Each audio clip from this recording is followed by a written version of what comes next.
wondered what actually happens inside your body when you take your diabetes medication? Not just it lowers your blood sugar, but how does it do that? Today, I'm going to break down the physiology and the mechanisms of the most common diabetes medications in a way that will change how you actually see your treatment forever. Section 1, let's talk about the foundation. What goes wrong in diabetes? In simple terms, diabetes is a problem of 1, insulin deficiency, which is seen in persons living with type 1 diabetes, and insulin resistance, which is mostly seen in people living with type 2 diabetes, or actually a combination of both. And this leads to increased glucose production by the liver and reduced glucose uptake by your muscles. So thereby you see a pool of glucose in your bloodstream and impaired insulin secretion. So every diabetes medication actually targets one or more of these defects. So let's start off talking about the most common diabetes medications, oral medications. It's in the group called the biguanides, so commonly known as metformin. So I'm sure everyone knows what metformin is. So it's actually the first line of treatment for most people living with type 2 diabetes. And its mechanism of action is that it reduces hepatic gluconeogenesis. What I mean by that, less sugar. It helps to reduce sugar released by the liver. So that's the process called gluconeogenesis. And it improves insulin sensitivity. It actually enhances peripheral glucose uptake. And we'll look at the physiological impact. Think of metformin as turning down the liver's sugar tap. And the clinical effect is you're going to find lower fasting glucose levels. Improves your HbA1c. So with metformin, no weight gain, and it actually lowers your risk of hypoglycemia. So section 3, we're going to talk about the almighty insulin. So this is exogenous insulin therapy.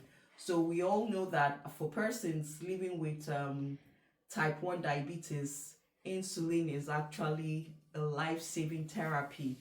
And some persons living with type 2 diabetes sometimes need to take insulin therapy. So the mechanism of action for insulin, it actually replaces or supplements the insulin that you produce. So it can supplement for persons living with type 2 diabetes. But for persons living with type 1 diabetes, it actually replaces the insulin which is not produced by persons living with type 1 diabetes. And it actually promotes glucose uptake into the cells. It suppresses hepatic glucose output. So we'll look at the physiological impact. So insulin is a hormone. It acts like a key. What it does is that it unlocks the cells for glucose in the blood to be taken up into your muscles. And in turn, this glucose uptake gives you energy to do whatever activity that you need to do. The key note here is most powerful glucose lowering agent is the insulin, but it actually carries risk of hypoglycemia and in some cases weight gain. So now let's look at sulfonylureas. So this is section 4. So the common examples include the glycoside. So these drugs are actually used to stimulate the release of insulin. So for persons living with type 2 diabetes, if you are prescribed sulfonylureas, this helps to stimulate insulin production from your pancreas. So its mechanism of action is that it closes an ATP sensitive potassium channel in the pancreatic beta cells, and this kind of like triggers the secretion of insulin, regardless of the glucose levels.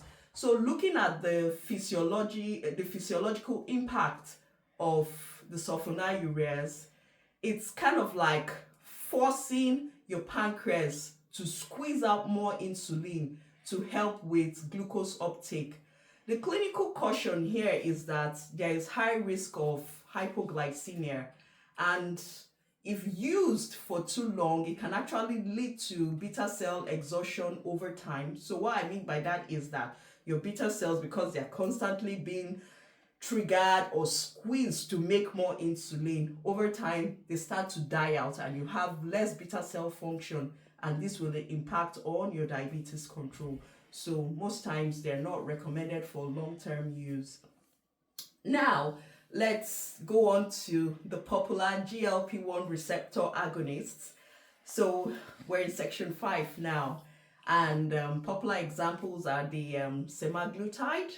So this is one of the most popular and exciting class of anti-diabetic oral medications right now.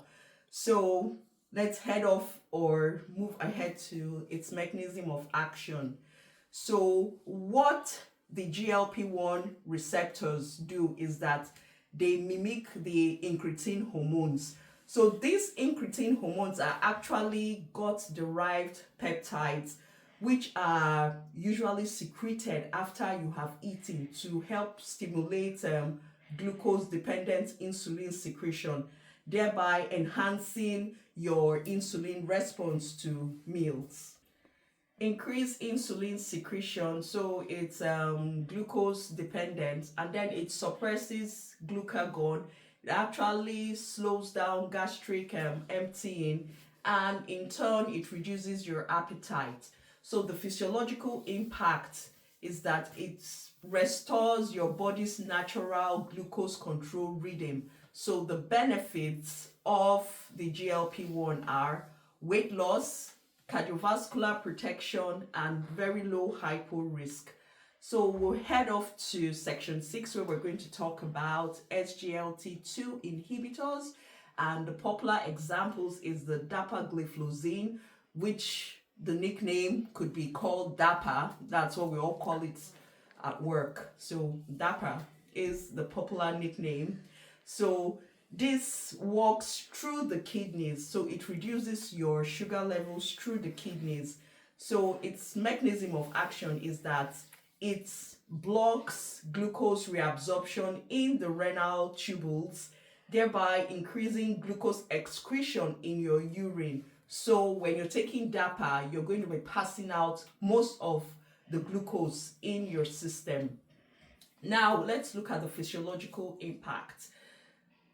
Flushing excess sugar out of the body is the highest physiological impact, and you need to be wary that this might increase your risk of having yeast infection, UTI, thrush, because your private areas will be laden with pee filled with sugar. So when you're taking the DAPA, you have to really improve your personal hygiene to avoid all of this happening.